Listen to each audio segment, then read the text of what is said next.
Mic check. 1 2 1 2 1 2. What is up, my beautiful people? It's your girl Rosabelle, and welcome. For those of you who are new here, hit that subscribe button, the follow, the like, the share, wherever you see this, wherever you're listening to this. And welcome. Welcome to my mind. Welcome to my feelings. Welcome to my space. I'm in my element.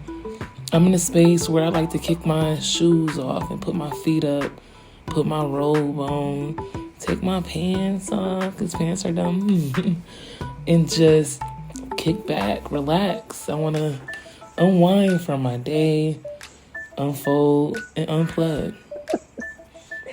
I wanted to thank you personally for sitting with me this month during Black History to get a chance to showcase you and your business. I get a chance for people to get to know you and kind of understand the journey of being Black and going into business. So, thank you. I wanted to start by telling everybody who you are, like what's your name, and tell me a little bit about your business. What is your business? I'm Janae. My business is Sunnae Seeds is the official name, and it's a broad horizon of things. Okay. Wellness for the most part. So, like I started, well, I don't know, I started my juices and stuff in Arizona. So I started juicing and smoothies in Arizona, and then I incorporated my waist beads. So, a little bit of both. And then just been doing both of those. So when I'm able to focus more on like my juices and whatnot, or the beads, like, everybody just like the beads. That's, it's a trend, if you would say, but it really do help you in your journey to weight loss and everything. Mm-hmm. So that's pretty much summed it up. Just being able to have a business that targets wellness, women's wellness for the most part, but wellness. Okay. So what inspired you to get into wellness? I like that you said women's wellness too. So what inspired you to get into it?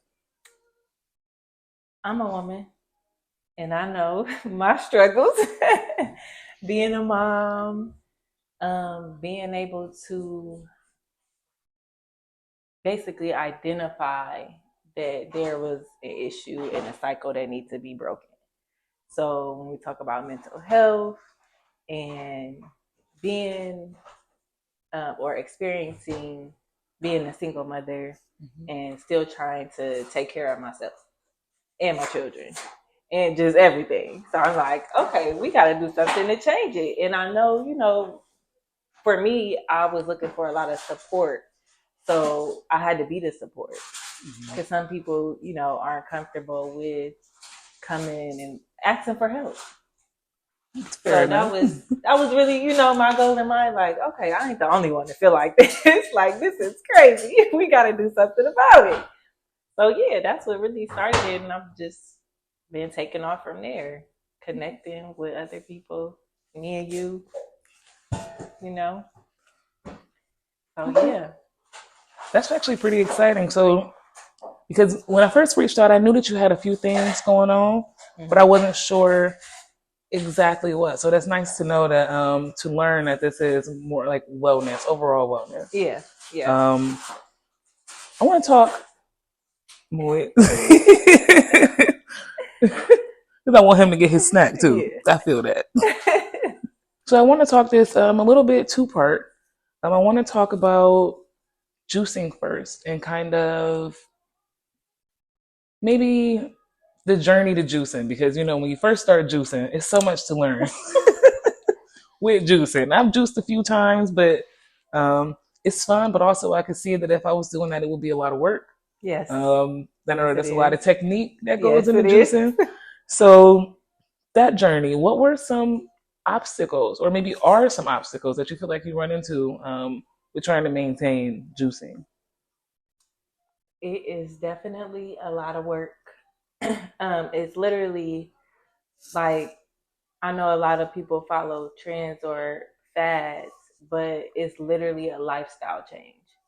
So for me, I started with just taking everything out my cabinets. Like, I think I still got pictures, but I took everything, went through everything in my cabinets. And social media is like really a big, source. But started realizing like how I felt after I eat and everything. But I took everything out my cabinets, what I could swap and take back to the store, I did. And then as far as like juicing, prep, like of course you just go in and like, okay, I'm about to get all these fruits and vegetables and I'm about to juice everything. But then come to find, the more research you do, that you should be mindful with food pairing and what fruits go with what, how your body absorbs certain type of fruits. It's a whole thing. So then my kids had asthma really bad. So with us being in Arizona, I'm like, this has to change. So juicing was like, okay, they feeling better after I start giving them the juices, and we basically changing the way we eat, the way we think, everything. So it's a whole transition even into juicing, so you can stay motivated, so you can have that momentum and be like, okay, I'm about to do this. I need to do X, Y, and Z. So it was like hand in hand doing the research and preparing it. So preparing it, it's like you're gonna have those instances where you might be unmotivated and fruit go bad, food go bad. So I tell you, cleaning out that juicer, I'm like, I don't know if I want to keep doing this. For real. That's literally how it is. And I've been there. Like, you know what I'm saying? I done had so many different juicers, ones that break on you and you like, oh my gosh, like really? I done hand juice some stuff. What? Yeah. So it's really like that. So it's definitely like it can be discouraging in those instances, but just to see the outcome of how your life could change just by coming up with a routine. Start small, don't go big. Like, just start small. Even if it's a cup of juice, it's still a juice. Like, you know what I'm saying? Mm-hmm. So that's really, yeah. What's your favorite blend? Berries. So yes. I got this. It's a smoothie, but I got this. I call her Miss Berry, but it's basically a mixture of mixed berries. That's the kids' favorite too, but that's my favorite. I definitely did not know. Like when I first just started juicing, it was mostly like ginger shots because I love that, and then like orange juice, like typical juices, orange juice, apple juice, no, not too many mixed drinks. Yeah. But then I juiced berries once, and I tasted that. I'm like, whoa! It's just completely. Girl. I've never expected berries to taste like that. I'm like, ooh, kids would actually like this juice. So along with juicing, you are starting out new in your business, right? Starting out fresh, still kind of working to get some things together. Yeah. Since it's two different things, how hard was that fall in the food under the food, or do you know?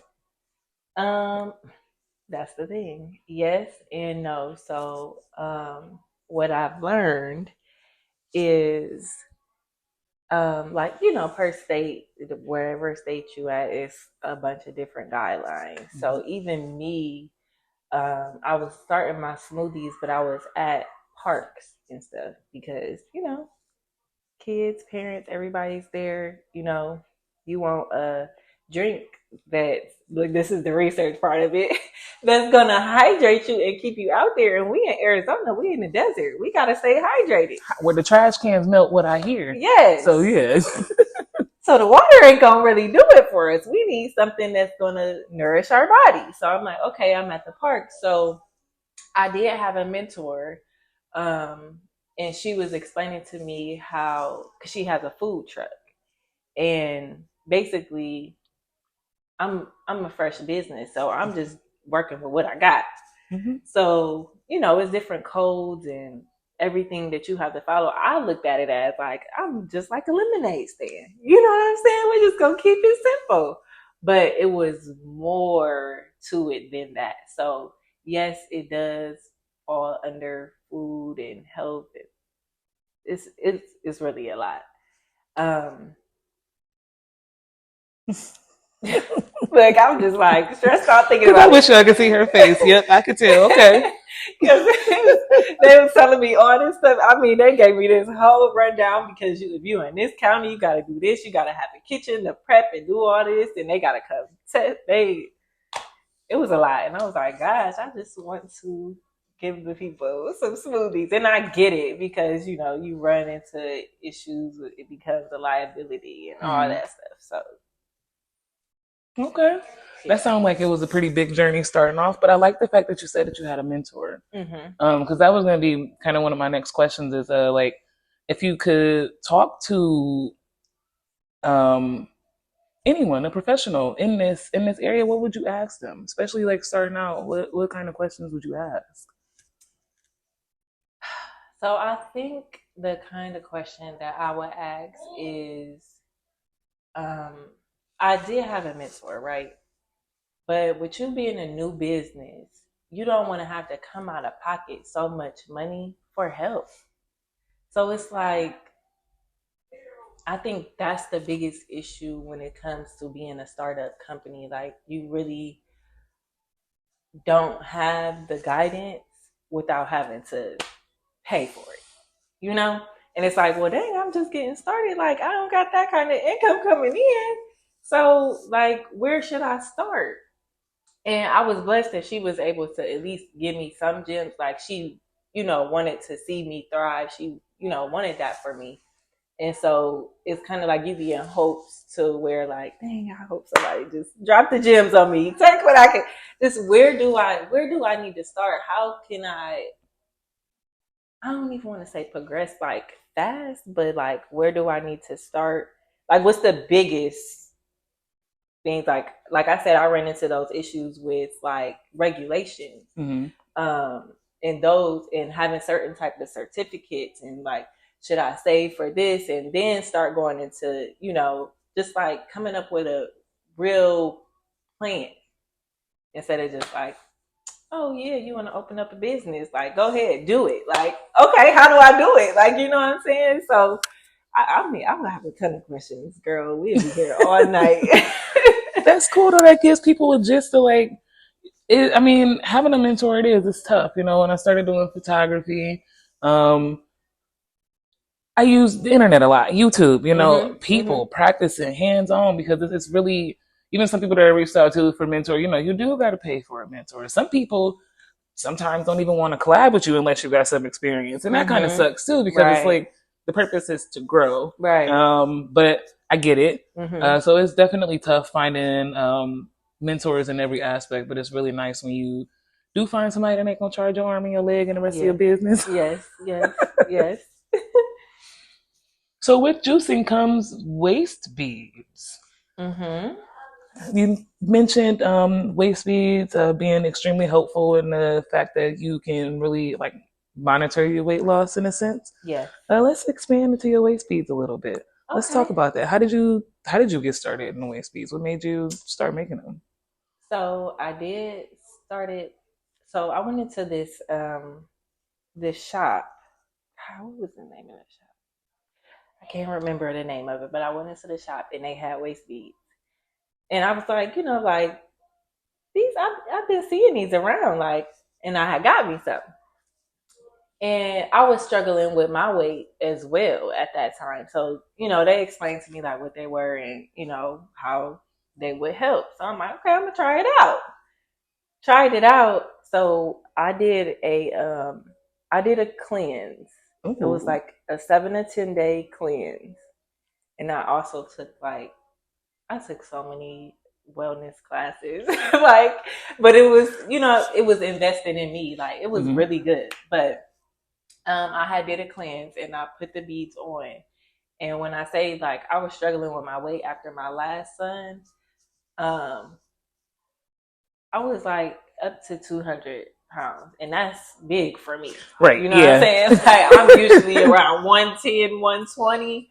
So being 200 and knowing where the sources were coming from, why I'm, struggling with my weight like this. So I did a cleanse. I knew I needed to do a cleanse. And when I did the cleanse, like you literally, wish I could show them, but like having them, they literally will fall off of you. Nice. You know what I'm saying? Or even like me and my friends, we always laugh about it because if you eat it, it'll be like so tight, but not like too uncomfortable, but just like, hold on, you need to put that down. You overeat. You full. Yep, yeah, exactly. You overeat and put it down. And then, it's like a little reminder, like, no, I'm not going to do that. Okay, that's enough. All right. Because these beads going to be tight. I don't want them to come off. They look nice, whatever. So it's kind of like that little person on your shoulder, like, ooh. Hey, hey now, not too much. But yeah, that's how I started my experience. So then I actually ran into the lady. She was from Ghana and she was a vendor. Ooh. So that was I was able to get that resource. So I was like, okay, cool. So that's how I got into the waist bead. Oh, and I'm curious about that. When you met her, what kinds of questions did you ask her, if any? Because I mean, that's, when you meet people from different countries, waist beads, that's when you really learn like the true meaning of waist beads, right? Because just some of the stuff that you even mentioned, when you see them in the media, they just talk about waist beads as fashion. Mm-hmm. But as we can see, it's so much more. It is. So was she able to drop any gems for you? She was. Well, she kind of told me a little bit about her family and how they like run the business. Mm-hmm. It is based out of Ghana. It's not like, I know people think it's like, you in the shack somewhere and they got beads. I don't know why people think that. It wasn't like that, but it's really a family ran business and they've been doing it for years, and the authenticity of the beads are just like top tier, everything. But she just expressed like how, culturally people do it for different reasons. Like, I'm gonna actually tell you my first experience, now that I'm thinking about it, was literally I was working in a daycare and it was a family. They were from, where were they from? I can't remember. But the one little girl she was a baby and she had her beads on. And I remember that was what they family did. So when it comes to like the babies and it's just different different reasons into why they did it. So for them, I believe it was like as they got older and go into different phases of their life, they remove them and they get more, and even just coming into womanhood. So us, starting our menstrual period and all that going on, all that jazz. It was more so like a rite of passage, So I thought that was, pretty interesting because I know a lot of things are overly sexualized. And I'm just like, it's bigger than that. Like, so even her just, sharing that with me, and her whole family got them. And, some people just keep them to themselves. They don't even wear them as fashion. Mm-hmm. You would never even know that they had them. But it's so many different things. It's just intentional. Like everything with the beads are intentional. That's what I try to push. Like it's whatever you want it to be. It don't even have to be weight loss. It could be because you going through something in your life and this is a part of your journey. And when you done with them, you do what you will. So it's just like a promise ring. Like, you know what I'm saying? Like little things like that. But she was able, it was interesting, like seeing her family and how they operate and stuff. That is so cool. So how hard is it hard to make when you started making them? Yes. Okay. Yes. Actually, that's why I went. And I was like so glad that I ran into her because what I had in my mind, because when I first started, I was doing it by myself, and it's very time consuming. Especially you like, I don't know what I'm doing. But it was more so like it could be therapeutic But when you have such a high demand, it's like, okay, you have to really prepare for these. So instead of me doing everything bead by bead,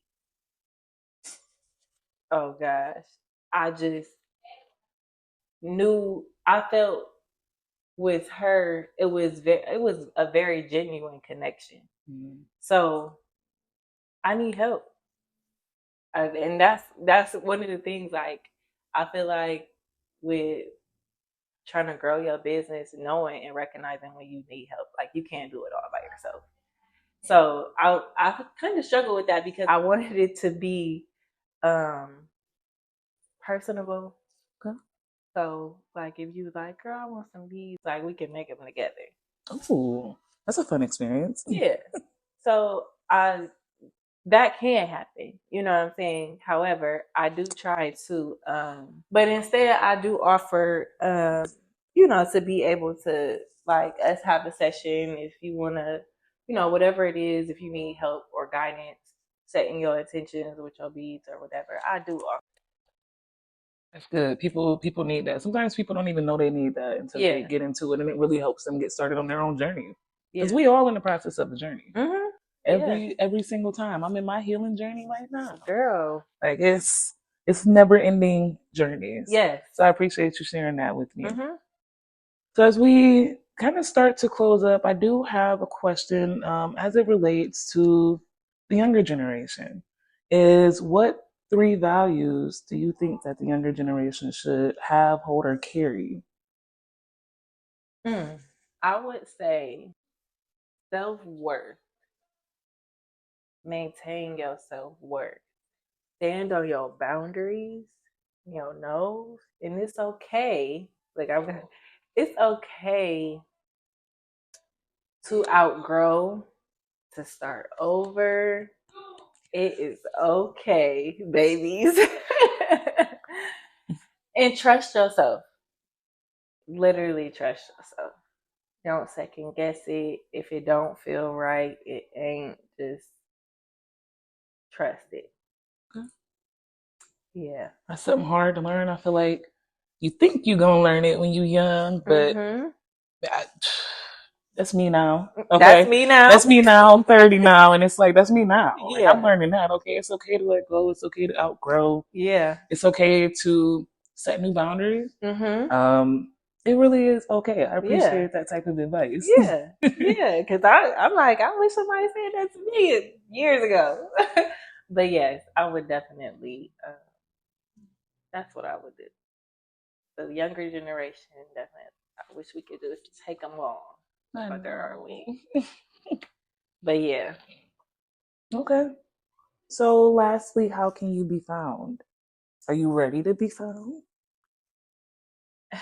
Am I ready to be found? Yeah, you can. I can be found. You can follow my journey. It ain't a perfect journey. Don't look for perfect. But you can follow my progress on social media. I am on social media. Like, what's my social media? Sunny Days. On Facebook. Sunny_Sun_NEEJ on Instagram. Yeah. And my juices are on Juiced Up Society. Ooh. So I'm just follow me. Just follow the journey. You'll see everything. But yeah, that's how you can find me. Okay.